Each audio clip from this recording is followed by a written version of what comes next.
Hello, and welcome to Soothing Pod's Sleep Stories. My name is Chris, and I'm going to tell you a wonderful story that will lull you into a peaceful and restful sleep. Tonight, I will be your guide on a trip best enjoyed slowly. It is the old train to Prague, if one is lucky enough to be on it.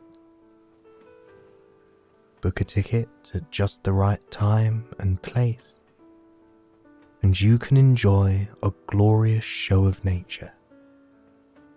Before we board the train, let's take a moment to prepare for our journey.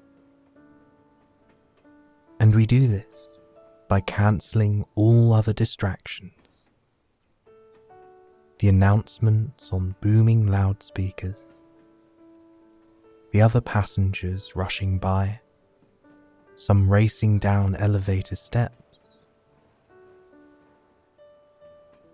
We focus only on the departure time, checking our clock, showing up at the right platform, awaiting our train quietly. We walk calmly, unhurried. We take a deep, relaxed breath, for there is no point in hurrying. We are ready, here at an early minute, right on time for a wonderful adventure. When she was only 16 years old, the American poet Emily Dickinson wrote to a friend, "Let us strive together to part with time more reluctantly, to watch the pinions of the fleeting moment until they dim in the distance and the new coming moment claims our attention." Over a century later, the words of this awkward and lonely teenager might just fit in perfectly with our own modern portal of Insta everything, the frantic pace of time. If one attempts to journey to a place and space where time is seen and beheld as merely fleeting moments, there is almost nowhere better than on a moving train. So now, our awaited train has arrived, and we carefully step on, bags in hand, a sturdy grip on the rails, bracing ourselves for a memorable journey. One of the best, most scenic train routes in Europe is this one. An original Czech train. It plows the tracks from Hamburg in Germany to Prague in Czechia. This route follows the flow of the Elbe River, slicing through deep forests, lively cities, quiet countrysides, and palettes of immense colour. Imagine, if you can, that you have all the time in the world today to claim your attention, as Emily Dickinson wrote, on this train. It moves at a pleasant pace, transporting you from northern Germany, exiting on the eastern side of the country, and then chugging its way into Prague, the charming capital of the Czech Republic. If words could travel, and you know they do, then this would be the perfect place for writing, reflection, and reading. So that is what we are here to accomplish today. In this moment, a little relaxation, and a lot of time. When you take this particular train, look for the restaurant on board. It is the second car, fitted with red leather seats, nicely set dining tables, pure white tablecloths, and vintage orb lamps lighting each one. All that is missing is a jazz singer in a red dress, crooning along to classics. If you are lucky to hop on the train during happy hour, enjoy your time at the table, lingering long over Czech drinks and hearty meals, whether alone or with company. Are you comfortable now? Perfect. How many a future author has sat in this restaurant car, pondering the passing of time? The scenery outside the train's wide windows slips aside, and new scenes emerge with every second. You might recall again the poet's penned words. In this short life that only lasts an hour, how much, how little is within our power. Take your time on this train. It is all you have. As the sun sinks, its light is warped by dark blue clouds. They shift heavily in front of its blinding light, as if competing for your attention. Pine forests may blur your vision for a moment. The trees seem to be racing past you. But you know it's all just a matter of perspective and movement.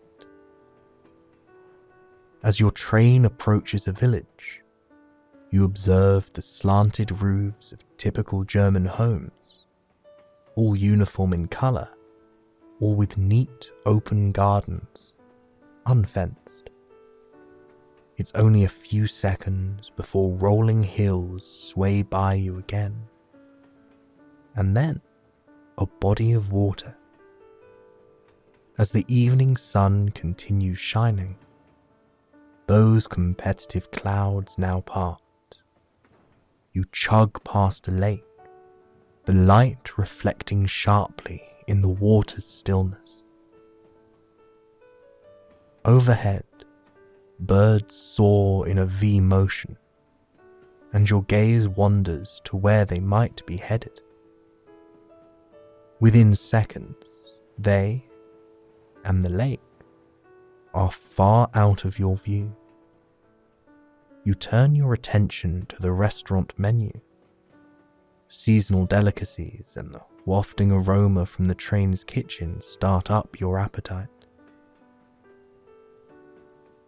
Creamy pumpkin soup, drizzled with toasted pumpkin seeds. Rolled pork flank served next to a rich risotto and parmesan flakes. Chicken with chestnut stuffing and a golden mushroom sauce. Of course, the drinks selection includes delicious Czech beers, locally called pivo, and one should always try out at least a sip of this fine brew when on the slow train to Prague. True, these red faux leather seats can't exactly be called plush, but the ambience is a warm change from the typically cold restaurant cabins on the other trains in Germany that don't often serve such worthy food. Sitting here, your table lit with the vintage lamp's glow, almost feels like a romantic trip back in time. The couple at the table beside you must think so as well. They are sharing a beer and a meal. They sit talking, laughing, facing the view together. A blur of passing birch trees creates a white blanket for mere seconds. Then, an elderly woman dressed in a sharp suit and a properly dyed coiffure enters with a young child. As they fit themselves into the next table, the waiter approaches yours. It's been a hard choice, but you've settled on the goulash with dumplings, a dry white wine, and a basket of bread. Your meal arrives shortly. Its rich, smoky paprika flavor is delightful. The warmth from the ceramic bowl you hold in your hands, perfectly welcomed. Outside, the setting sun is a touch lower now. Its colors have changed from amber gold to ultra pink. The little girl, perhaps 7 years of age, you guess, is showing her grandmother something interesting on her cell phone before they excitedly order a schnitzel for their lunch. When it arrives, you smile at the giant portion for such a small child. Her clear blue eyes grow wide with wonder. A schnitzel is an enormous slab of pork chop, breaded and deep fried. Hers is piled on a heap of buttery roasted potatoes. You can smell the meat's crunchy, crisp crust. There's a tiny sliver of romaine lettuce to pass for greens. As delicious as it looks, your own bowl of goulash is just as hearty. Underneath the sauce, chunky potatoes and bits of meat await. And when your meal is finally finished, you linger over the last sips of wine, the last colours of a sun dipping even lower. As the train chugs over old tracks, a new scene. It's darker outside now, and impossibly deeper shades of purple have emerged. Oh, it's really wonderful, the sky. The grandmother sighs. She motions to her child to take a look.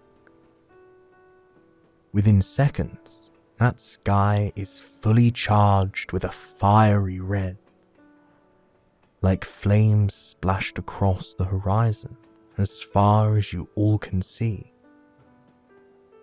The grandmother gasps again with wonder. The child's eyes are fixed on this nature, not at the phone or at her plate. You take in this inspiring moment. It certainly claims your attention. The brilliant sun has an energy so strong, so warm, so overpowering. It is making a silent statement of its glorious, undefeatable power. Its light pierces, penetrates, overwhelms. Now the entire restaurant cabin buzzes with joy and wonder, awe and reverence, as all the passengers stand up to take pictures of this beautiful moment. In truth, there really are no words to describe the scene before you. You are simply grateful to be in this moment. Movement, motion, meaning. So much that a simple train ride can gift you. Travel has existed for as long as human beings have found their footing and discovered a way to move. And yes, they will forever be seeking faster, more efficient ways to reach their destination.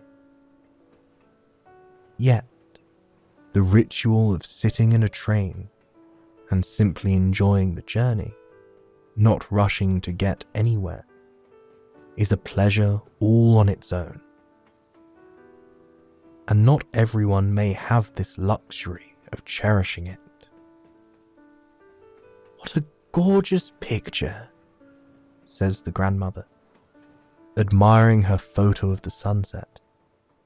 "I will add some filters before we share it with your mum."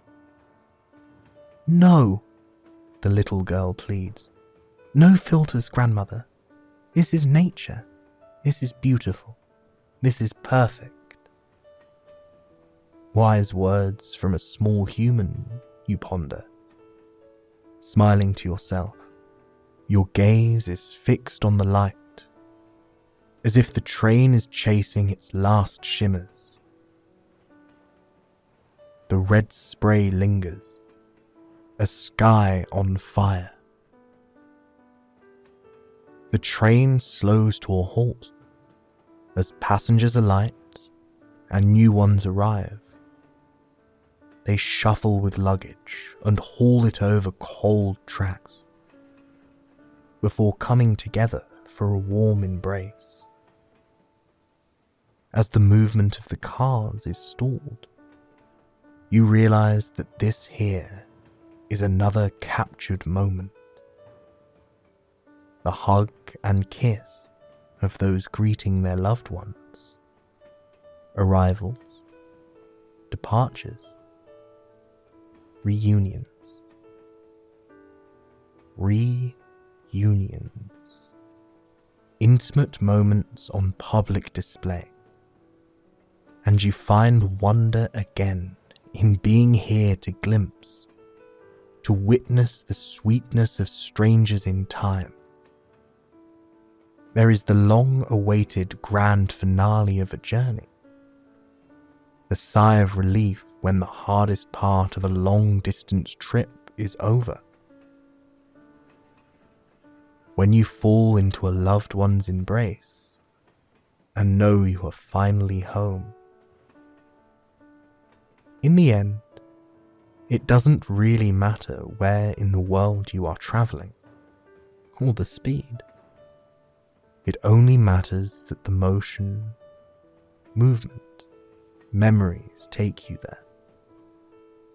That is why, if at any time you feel the urge, as the poet wrote, to part with time more reluctantly, perhaps the best place to do so is at a train station, or any terminal for that matter. As you observe the comings and goings of others, the rise and fall of scenery, the changing of trains and the shrinking of each building as you move farther and farther away, revel in it. The changing of light as the sun sets in your view. Now, the darkness of the evening is awash with the illumination of happy families, folk and friends reuniting. But what about the solo traveller? The one who has no one to greet and hug upon arrival? What about the ones who take the road less travelled, and often find no partner to journey with? Emily Dickinson has penned a few words for them too. To travel far, there is no better ship than a book. If you are travelling alone in this way, you may likely find a book to be your best companion. It will be with you on the entire journey, and by the time you have arrived at your destination, you will have known its pages more intimately, and it will have known you in return. Look back on time with kindly eyes He doubtless did his best. How softly sinks this trembling sun in human nature's west. Emily scribbled that tiny poem on the corner of a tattered envelope, possibly as a note to herself, perhaps as a message to us all. As darkness falls all around you, the train is on the move again, and it will arrive in Prague. You know that the final stop will be the start of yet another adventure, and the excitement for that, well, one can wait. So now, you leave the restaurant cabin, get cozy in your reserved seat, shut your book, and let your eyes droop. After a good, long meal, a nap seems in order. And with just a couple more hours on the clock, you assume the best thing you can do now is to follow the sun's lead, sinking into sleep. Oh, it will rise again tomorrow, you are sure of it, and you will arrive at your destination at the promised hour. No doubt. For this precious moment, you will give a little grace to the darkness outside the window, allowing it to gently wrap you in its shadow. There is a time for everything, and now is the time to sleep, to dream, to journey. Tomorrow is a new day, a new terminal, a brand new time. And as you sleep, recall these words of Emily Dickinson again. To shut our eyes is to travel. I hope you enjoy the rest, and I wish you sweet dreams, and when you awake, wonderful adventures. Thank you for joining me on the slow train to Prague. Good night. I'll be with you again tomorrow on Soothing Pod.